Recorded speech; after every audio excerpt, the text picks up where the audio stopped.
Hello, everyone. Today we're diving deep into a bombshell story shaking up international relations and global economics. United States President Donald Trump's explosive threat to impose a whopping 100% tariff on all goods coming from Canada. This isn't just tough talk. It's a potential game changer for North American trade, everyday prices, jobs, and even the future of alliances. This saga highlights how fragile trade ties can snap when big powers clash, and why one leader's tweet, or in this case, Truth Social post, can send shockwaves worldwide. Stick around as we break it all down step by step, from the basics to the big picture fallout. Let's start with the fundamentals, because not everyone is an economics whiz.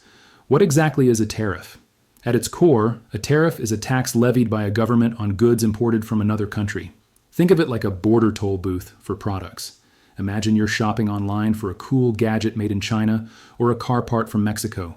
As that item crosses into your country, customs officials slap on an extra fee based on its value. That fee goes straight to the government, but the real point? It jacks up the price of foreign stuff, making domestic alternatives look like a steal. Tariffs aren't new. They date back centuries. In the US, they've been used since the founding of the Republic to protect infant industries, fund the government, and push back against unfair trade. There are different flavors. Ad valorem tariffs, a percentage of the item's value like 10% or 25%. Specific tariffs, a flat fee per unit, say $2 per barrel of oil, or compound ones mixing both. Governments wield them for three main reasons: revenue, though less common now, protectionism, shielding local jobs, or retaliation, tit for tat, in trade spats. But they come with a catch. Economists overwhelmingly agree tariffs act like a tax on your own consumers, raising prices and potentially sparking inflation. Now, 100% tariff, that's nuclear-level escalation. It straight up doubles the landed cost of the imported good. Picture a Canadian lumber shipment valued at $100 per cubic meter hitting the U.S. border. Boom, add another $100 tariff. That wood, crucial for home building, suddenly costs twice as much. Or take a $30,000 Canadian-made Ford truck part post-tariff, it's $60,000 to U.S. assemblers. No surprise, Canadian exports to the U.S., which make up about 75% of Canada's total exports, would get absolutely crushed. Factories idle, pink slips fly, and supply chains seize up. So, what lit this fuse?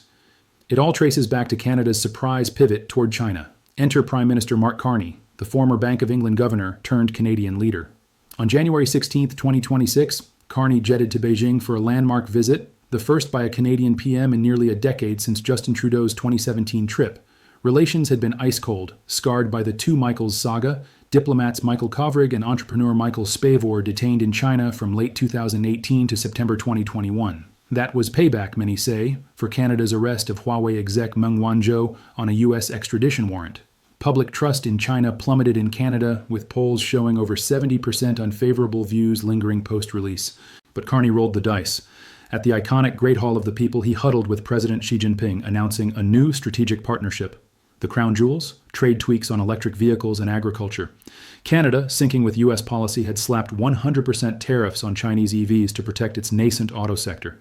Carney agreed to slash that to 6.1% on most favored nation terms, but capped at 49,000 units initially, a toehold for brands like BYD or Geely. In exchange, China pledged to drop combined tariffs on Canadian canola seed from 84% to about 15% by March 1, 2026, unlocking a massive market for prairie farmers. Toss in canola meal, lobsters from Atlantic Canada, crabs, peas, and more. Carney hailed it as pragmatic. Canada positions itself for the world as it is. Win-win on paper. Canadian farmers cheer easier access to China's voracious appetite. It's the top canola buyer. Consumers might snag affordable EVs amid the green transition. But Trump? He erupted like Vesuvius. Fast forward to Saturday, January 24th, 2026. Trump blasts out on Truth Social, if Governor Carney thinks he is going to make Canada a drop-off port for China to send goods and products into the United States, he is sorely mistaken. We will immediately impose a 100% tariff on all Canadian goods and products coming into the United States. Governor? That's no slip. Trump's long toyed with calling Canada the 51st state, implying it's economically subordinate. The drop-off port fear? Classic transshipment dodge. China ships tariffed steel or EVs to Canada, low or no duties under their new pact, minimal processing, then into the U.S. via USMCA's lax rules of origin loopholes. Presto, Chinese goods masquerade as North American, evading U.S. duties that hit 100-200% on some Chinese items. Trump's no stranger to this playbook. His America First mantra frames trade as zero-sum. Other nations rip us off with subsidies, IP theft, currency manipulation. Tariffs, his hammer. First term, 25% on steel, 10% on aluminum from Canada, 2018, later lifted after retaliation. Escalated to China, Phase 1, 2020. Now second term ramps up. Autos, chips, pharma threats, Canada, Mexico, EU all stung. He sees Carney's China coziness as betrayal, undermining his Great Wall of tariffs. Why is US-Canada trade so vital? They share the planet's longest undefended border, 5,525 miles. Daily cross-border goods, $2.6 billion pre-tariff spats.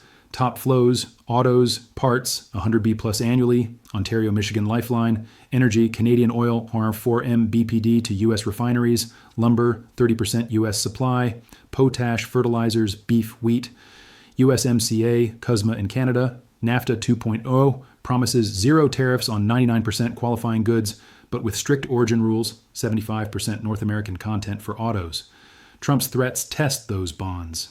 Envision 100% tariffs hitting, lumber prices double, U.S. housing crisis worsens, median home already $400K plus, oil spikes Midwest refineries, 60% Canadian crude, aluminum for cans, jar beverages, Ford GM in Detroit halts lines without Ontario parts, wheat beef, grocery inflation surges 10-20%, U.S. consumers pay, families 1,000 plus yearly hit per past studies, businesses, Boeing, Caterpillar scramble for inputs, Canada, catastrophe, exports, jock 30% GDP, U.S. takes 75%, auto sector 500K jobs craters, Alberta oil sands idle, lumber mills shutter BC towns, recession odds skyrocket, Bank of Canada warns 2-3% GDP shave.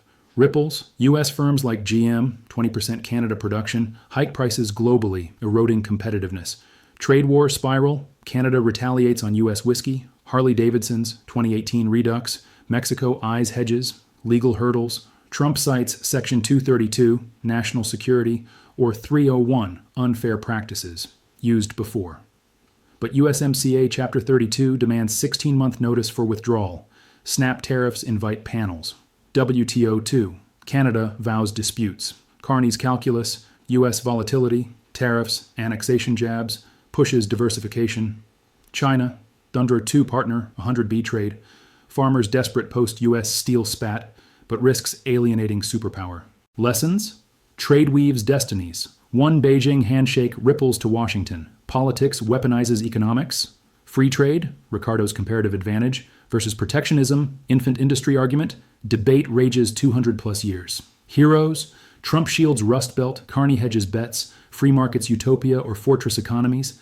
Next, Trump bluffs or blasts, Carney folds or fights, watch Ottawa Washington talks, trade molds lives, farmers harvests, workers paychecks, your grocery bill.